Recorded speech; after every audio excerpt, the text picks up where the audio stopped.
Hello, welcome back to Marathon Man, where I'm going through Doctor Who from the very beginning, and you join me as we pause between Doctors to rank all of the first Doctor TV stories.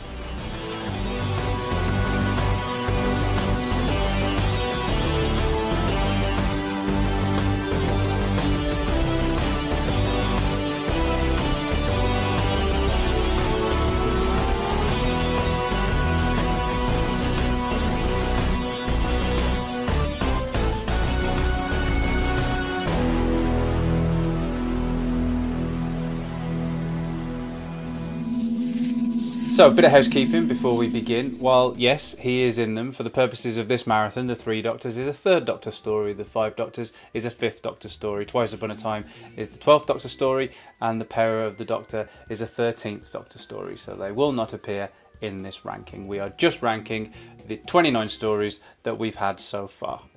And I've had such a blast so far. I always do on marathons, but I honestly think this is the one I've had the most fun on. And that's partly down to sharing it with you guys, so I do feel I should say thank you for your continued viewership and your support. And while the channel is kind of in its infancy, and I do believe more and more people will join us on the marathon the longer it goes on, as ever, likes and shares do go a very long way. And if you haven't already done so, hit the subscribe button and clang that cloister bell. Part of why I'm enjoying this marathon so much is that it's seeing slight changes in my perception of certain stories. Even if I've always liked one story or I've always disliked another one, changes in how I now see other stories will have had an impact in how all of the stories place in my rankings. Part of the reason why I wanted to pause and do one, to be honest. And I'm genuinely surprised by some of the placings, to be honest. And I'm delighted that a show that I know this well and that I've loved pretty much all of my life continues to surprise me like this. So, brace yourselves and let's get into it.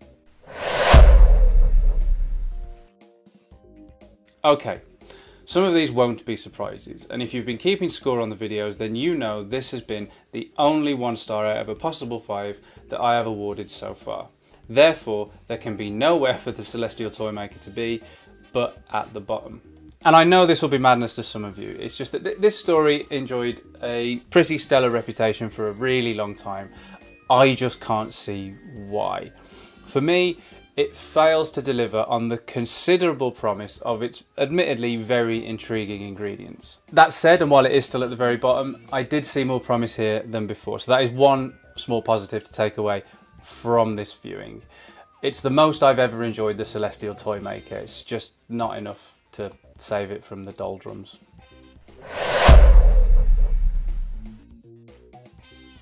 Even though it is 1 spot higher than the Celestial Toymaker, I weirdly feel even worse for the Chase. I feel like I've been knocking it at every opportunity, but it has always been in comparison to whatever story I was talking about. It's been a good reference point.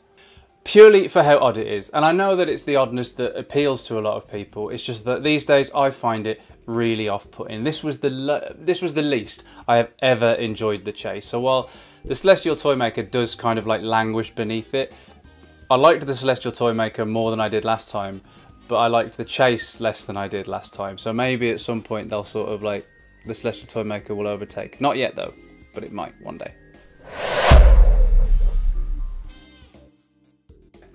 Another one which has fallen since last time. I've had, for want of a better word, a tumultuous relationship with this one. From flat out hating it, to being quite beguiled by it, and seeing its charms, to seeing those flaws re-exposed. I'm by no means anywhere near close to how I used to feel about this one. Once upon a time, this would have been rubbing shoulders with the Celestial Toymaker right at the very bottom. But now I'm happy to say that it's quite some distance ahead. Yeah, okay, I know it's 27 out of 29, but I would say there's actually quite a gap between this one and the Chase. So in real terms, its distance from the bottom is quite considerable given where it used to be for me. Okay. Right. I know this is unfathomably low for a story which is generally thought very highly of, but I think its status as a classic is an overstatement, and its importance, due to what it represents, overtakes its quality as a story. The very first regeneration and the very first appearance of the Cybermen are obviously seminal events within the Doctor Who canon, and so this story does end up having a very distinct identity. I just wish that I didn't find it as flat as I do. I do love the Cybermen here and think that they are a fantastic new enemy, and the idea of regeneration is nothing short of genius. Bidding farewell to Hartnell can't help but be moving. It's just that I find the introduction of Mondas to the story incredibly lacking, and the fairly limited setting of the base to be a massive constraint rather than claustrophobic in a good way. There it is, 10th planet, number 26. Most incendiary thing I've said so far?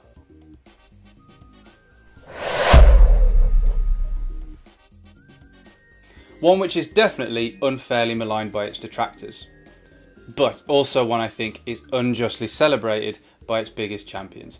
The Space Museum is fine. I don't find it a torturous ordeal, but nor do I find it the metatextual clever clogs that some say it is. What I do think is it's alright. There are great moments for each of the regulars, far fewer for the guest cast. Vicky proactively encouraging a revolution is wonderful, and Barbara's upset at her cardigan being ruined always makes me smile. So too does the Doctor mischievously generating images of himself in a swimsuit and giggling to himself as he hides inside a Dalek. But ultimately, it all just feels very unremarkable. I don't ever really know, looking at it now, how I used to find this one so unwatchable. Okay, I do think it begins to unravel dramatically and quickly towards the end, but there's too much good stuff in here for it to have actively killed off the first two marathons I tried to do. Susan gets some uncharacteristically strong things to do, and I think the realisation and the design of the Sensorites is a success. Stephen Dartnell as John is superb, and Ian's poisoning is genuinely tense as they try and find a cure. What I think prevents it from a higher place on the list is that dramatic unravelling. The final episode in particular I find as dull as I used to think the whole story was. One day, maybe I'll come fully around on this one, but for now, the brilliance of the early sections is counterbalanced by the interminable final episode. Dodo's first trip on the TARDIS on TV has a brilliant midpoint twist which plays with the conventions of the show in an interesting way. But once it's played its hand with it, it finds very little else to sustain interest. Featuring fairly forgettable guest performances and a decided lack of tension when searching for a ticking bomb aboard the titular arc, this one feels like it could have just been far more engaging had there been a few tweaks. Dodo herself rolls with what she's confronted with in an entirely unrealistic way, behaving like she knows she's the new Doctor Who companion, making for a very odd disconnect she doesn't ever truly recover from. In the very early days, no serial felt like the previous one, and this is true of the Keys of Marinus, which may in fact be the most unique of all of Season 1's stories. The quest element across the different lands of an alien planet does offer more variety than usual, but also stops the story really connecting with me. The imagination on show cannot be denied. The beach of glass, the sea of acid, an alien legal system being just as frightening as any monster, brains with eye stalks. It all just feels like I can't connect with any of it because we always move on way too quickly. A very disjointed experience, but with enough spark to entertain. Speaking of imagination, the way this story's production manages to back up that imagination is pretty astounding. The miniature sets work really well, as do the various dead creatures the crew find along the way, not to mention the ambitious shot of the miniaturised crew in front of the dead man's face. What acts as a massive counterweight though is the subplot of the murderous businessman and his insecticide gambit. The threat of the crew being miniaturised and all the tribulations they have to face because of that threatens to be cancelled out by a really dull secondary thread. It's a shame, because it does feel like no other Doctor Who story, and if it had come off completely, then this could have been a bona fide classic. One I would say is creeping up a little bit each time. First watching it, only a chunk of 400 Dawns existed, but over time we've had Airlock returned in full, and now the story has been completely animated, which could account for this. I'm not entirely sure though. I've always been completely fine with recons, and even though this has improved over time, I've never actually truly disliked Galaxy 4. Its heart's always been in the right place, and it solidifies Stephen and Vicky as a really great duo. Ben and Polly's first trip in the TARDIS is, I think, sometimes overlooked. As a confirmed fan of the Hartnell historicals, yeah, this isn't up to the usual standard, but it is still a solid enough story. While I am more than okay with recons, I do wonder whether this one not existing is why I can't connect with it as much. The performances do all sound great, with John Ringham in particular doing quite a lot with very little. And look, how anyone could mistake Polly for a young lad just baffles me. Not a first Doctor in sight, but it is considered a story in his era, and so it has to sit somewhere in this ranking. And that it comes above 11 other stories is pretty good going, really. The absence of the Doctor does help this story in generating a sense of unease. Without him swooping in to sort it all out, it feels like we're bearing witness to just what can happen without him. And not only does that make the events of this story hit harder, it also helps to set up the stakes for the 12-part epic to follow. An interesting experiment, which also happens to be a really good episode. Vicky's introduction and a story which does a commendable job in a short run time, basically getting us to care about our new regular. The situation we find Vicky in engenders sympathy towards her, and her integration into the crew is done effortlessly. A lot of this is down to the script, sure, but this is most definitely Maureen O'Brien's story. She is excellent from the off. Her brief, too brief really, animosity with Barbara gives her a bit of steel in that she doesn't automatically defer to her elders, and when the Doctor defeats Bennett, Vicky leaving in the TARDIS does indeed feel like a rescue.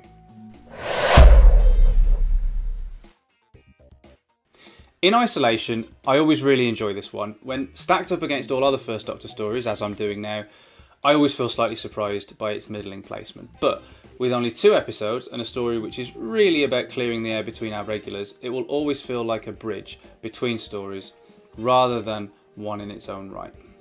The antagonism between Ian and Barbara and the Doctor coming to a head here sets Marco Polo off on the right note, and it comes as a relief after An Unearthly Child and the Daleks. So judging The Edge of Destruction on its own terms does feel slightly tricky. But if we do, it's a very effective chamber piece. Set entirely on the TARDIS with some spooky goings on and a pleasingly mundane solution, this one just has the edge over the other 2 episode bridge between stories, The Rescue. A fairly frustrating 6th episode aside, this story is a great introduction to Doctor Who's most enduring monster.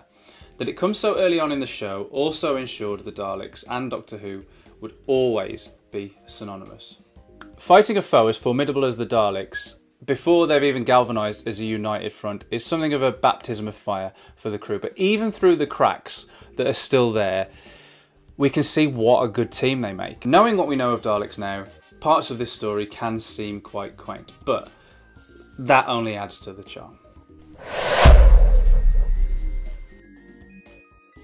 This was once an all-time top 10 Doctor Who story for me, but that it now sits 14th out of 29 at this point shows just how opinions can change. Having quite a light tone helps this one, given some fairly clunky performances and some even clunkier accents. I think it's really interesting, and part of the reason why I'm loving this marathon so much, that I'm seeing such a change in how I'm viewing these stories. I think The Gunfighters is still a heck of a lot of fun, and it's worth pointing out that we're firmly in I really like it territory on this list. But I'm not quite so blind to The Gunfighters' flaws anymore. The story which introduced us to him, An Unearthly Child, would struggle to be the First Doctor's greatest appearance, given just how much he evolves as a character from this point.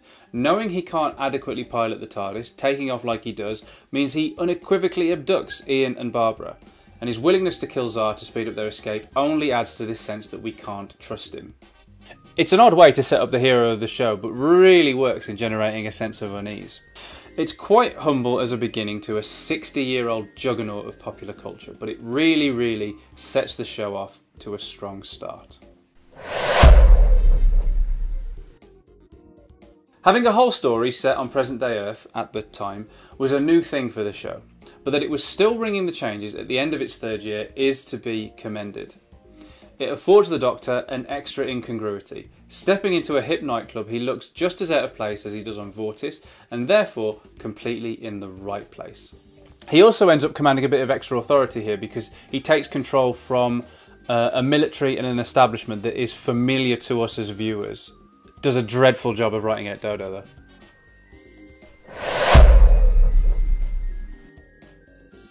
Just missing out on the top 10, due in part to a slightly detectable running out of steam about 2/3 of the way through, but mostly down to the outstanding quality of what I think the top 10 has.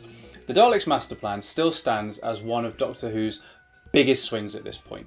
A 12-episode epic which takes in a balmy Christmas special, the return of the show's greatest enemy, the return of a very fun character from a previous story.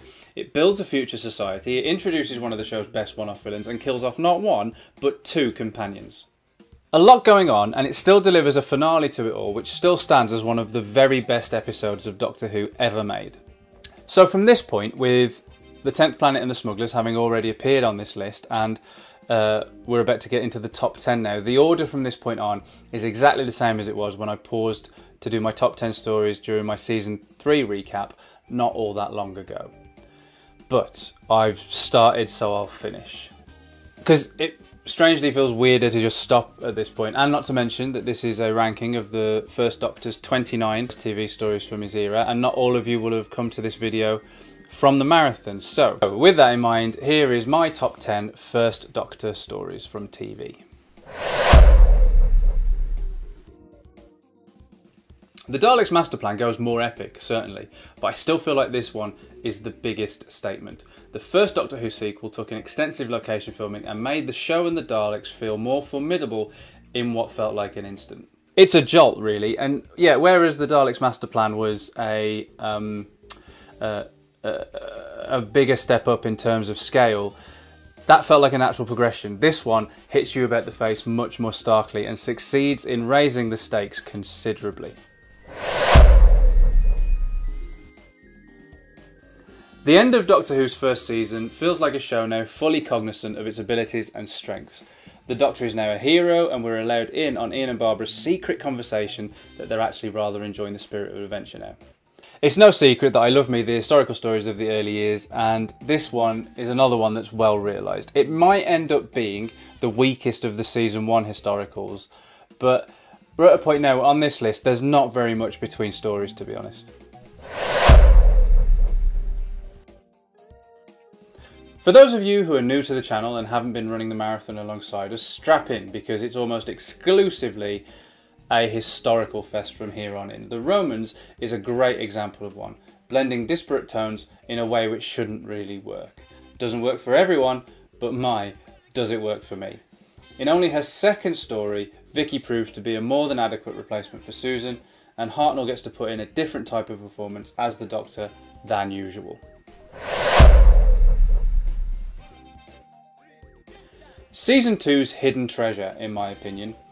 Season 2 has a lot of discovered treasure, but this one seems to hide away, unassumingly. 4 episodes of assured production, performances, direction and script work.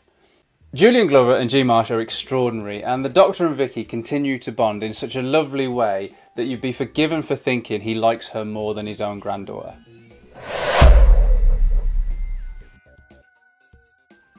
One of the marathon's greatest surprises so far. I've always liked the Savages, but I'd never have had it in the top 10 before. But as a lot of things have apparently changed this time, I now count the Savages as the First Doctor's best futuristic story. Frederick Jaeger's performance as Jano may be behind some inappropriate makeup, but it turns out to be one of the strongest guest performances so far. Not to mention this gives Stephen a very satisfying exit from the show. This once took the top spot at this point for me, but what was once my all-time favourite First Doctor story now sits at number 5. That shouldn't be sneezed at though, not for a story which is entirely missing and has scant resources with which to help make a reconstruction. What this does have is a strong script and a strong cast. It's not as widely discussed as The Massacre, but I do think this one could be Season 3's hidden treasure. From one entirely missing story to another, Marco Polo also manages to transcend the fact that it doesn't exist. Coming after the Doctor has cleared the air with Ian and Barbara, the relatively gentle pace of this one really does make it feel like we're taking a journey with our heroes. A journey which is beset by attempts at sabotage by the dastardly Tegana and Marco's reluctance to give them back the TARDIS, instead wanting to gift it to Kubla Khan and hopefully return home himself. A really rich story, which would be Season 1's best story if it weren't for advantages the Aztecs has over Marco Polo are a more streamlined length in 4 episodes and existing in its entirety. Just as rich as Marco Polo in the themes it explores, this one also has a more obvious comedic streak running through it. The Doctor accidentally getting engaged is hilarious and rounds out the Aztecs as a story which is kind of the whole package, and it has probably the best one-off villain so far in Tlatoxel. Steven's first trip in the TARDIS and Season 2's final story bring a distinct change to Doctor Who, and not just in the dynamic he brings with his relationship with Vicky. The deliberate wrong-footing of the audience that this story encourages before mashing together Doctor Who's previously separate flavours, historical and sci-fi, in one tightly woven story marks this out as a seismic development in the show going forward. It is sublime.